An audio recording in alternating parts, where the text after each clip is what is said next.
Good morning mga ma'am. So mga pita ninyo mga ma'am. Grabe gitugnog, gigay ko. Grabe katugnog kay karon diri sa amo mga ma'am. Feeling mas snow char. Ano nakagamit giko sa kung ano. Mura kog asa mo lakaw ba ng balay. So ako i-share sa inyo mga ma'am about sa kanabitaw. Kanang mga content creator ba nga sa mga tutorial na basa ra na or natanaw ra na ako nga nabitaw mga or sa tawag na scam or mga hacker tawag ana nila. So sa akong Facebook page na ay hacker ni sulod sa ako niya. May gani kay nakakuan bitaw ko. May gina magtanaw-tanaw mga tutorial mga men kay wala pa ko tanaw na hack na akong account kay inam sa tagap nakadawat og notification nakabutang gid dito Facebook gid siya nakabutang Facebook kuno hi. And then, alay nakabutang dito nga na-restrict daw kuno akong account. Nga, daghan nagas lagi pamutang nga violation.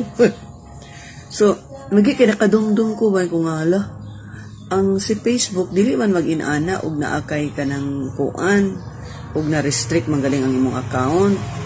So, ako wala din ako siya diretsugi kuan ang iyang link katong nag-notify sa ako nga nagpaka-Facebook kunuhay mga ma'am. So, open din ko sa akong kuan professional dashboard ako lang gitanaw dito og nabakoy kuan restrict nabakoy mga violation pagtanaw na ako sa akong kuan wala man okay ba kay green mo kay stara mo to nakaingon ko nga no tinuod gid na ilang tutorial kanang uban nga kanang nag-tutorial bang akong natanawan nga kanang nagpakuan sila ba aware sa ato nga kung makadawat mo nag-notification ayaw gid mo ana pag open sa ilang link kay kuha na siya ma-hack ka ana. So mao to wala na ko gipadayon og open. Mana mga ma'am agud maayo gid nga ma-educate gid ta diri sa kuan as a content creator pag basa-basa gid mo pag kuan gid mo sa mga tutorial kay moabot gid sa ato one day ang mga hacker. Ako wala ko nag-expect atong ang hacker maabot na sa akong account.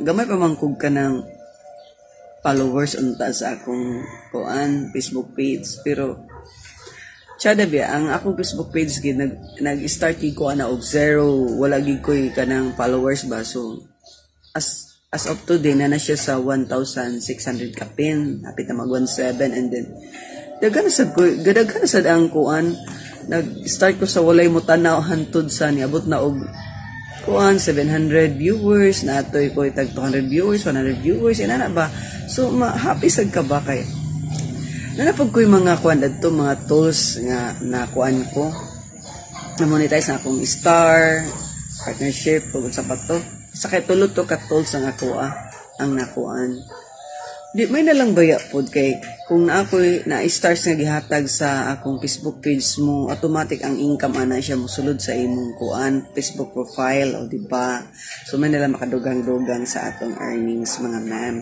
so tsada man po na ang Facebook page kay og na kay mga business pwede nimo dito ikuan ito nimo siya kanang sa tawag ana i-advertise nimo yung product di ba so okay ra gyapon na siya. So, muna lang ang ako nga abi na ko dili ko maka-encounter ana so one day ma-encounter gid na nato no so Facebook page pagi unas hacker litsugas nga hacker nya sa Facebook profile ako wala no nagkuan ang hacker dito sa Facebook page so may gani kay nagkuansad ko nakadumdum sad ko nga uy ato sa tan-aw natong Facebook atong kuan Facebook page yang akong dashboard kibali ana so Ginoo ko nga puro man recommendation green man tanan wala mo uroy ka nang kuan ako violation tanawa ra gining hacker tuo siguro siya kini kay mailad ni kuy Ginoo ko pinaghirapan pud to nako akong Facebook page sa ba so shout out diya sa akong Facebook page mga ma'am basing ganahan mo kuan mo unsa tawag ana mo follow MG Star ang nakabutang sa akong Facebook page mga ma'am. So mora na akong i-share karon mga ma'am. So manginom tayo niyo coffee, black coffee. Grabe nagikabugnaw sa panahon mga ma'am. Babu.